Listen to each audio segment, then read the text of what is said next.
নমস্কার। দেখুন, এটা একটা সিমেন্টের টব। সুন্দর একটি সিমেন্টের টব।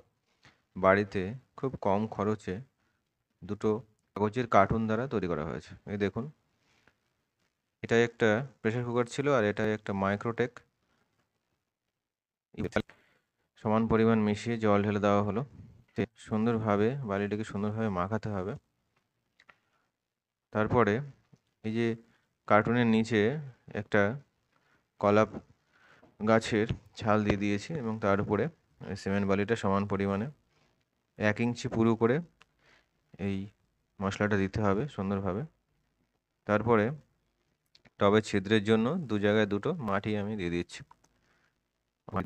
এইবার এই ছোট কাগজের কার্টুনটিকে এখানে বসিয়ে দিতে হবে সমান মাপে, চারিদিকে সমান মাপ রেখে।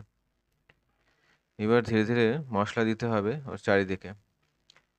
মশলা যাতে বাইরে না বেরিয়ে যায় সেদিকে লক্ষ্য রাখতে হবে এবং মাঝে মাঝে নেড়ে দিতে হবে যাতে মশলাটা সমানভাবে সব জায়গায় চলে যায়।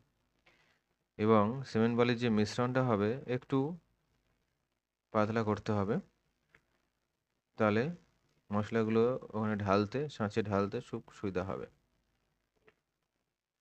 দেখুন, আমার মশলা ঢালা প্রায় কমপ্লিট। আরও কিছু মশলা মাখিয়ে আমি দিয়েছিলাম।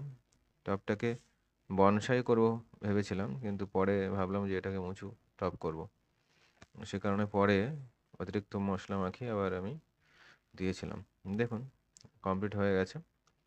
পারলে আমি আরেকটু উঁচু করতে পারতাম, কিন্তু আমি মাঝারি উঁচু করে করেছি। কমপ্লিট 24 ঘন্টা হয়ে যাওয়ার পরে আমি ইঁটগুলো সরিয়ে নেবো। সাইডে ইঁট দিয়েছিলাম চাপ দেওয়ার জন্য।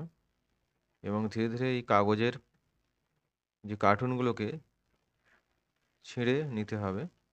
যেহেতু এই কাগজগুলো আর কোনো কাজে আসবে না, তাই এগুলোকে ছিঁড়ে কোনো জায়গায় ফেলে দিতে হবে। দেখুন, ওর মাঝখান থেকে বালিটা তুলে নিতে হবে এবং এই কাজগুলো খুব ধীরে ধীরে করতে হবে, তাড়াহুড়ো করে করলে হবে না। আর যদি সিমেন্ট বালি না শুকিয়ে যায় সম্পূর্ণভাবে, যদি না জমে যায়, তাহলে কিন্তু ভেঙে যাওয়ার চান্স থাকবে। তো সেখানে 24 ঘন্টা পরে বা তারও কিছু পরে এটা খোলা উচিত। দেখুন, খোলা হয়ে গেছে প্রায় আমার কমপ্লিট। টবটাকে ছাঁচ থেকে তুলে আনার পরে একটু ধুয়ে নিতে হবে, যেহেতু ওতে বালি থাকে। দেখুন, আমার টব কমপ্লিট হয়ে গেছে। আপনারা সবাই ভালো থাকবেন। নমস্কার।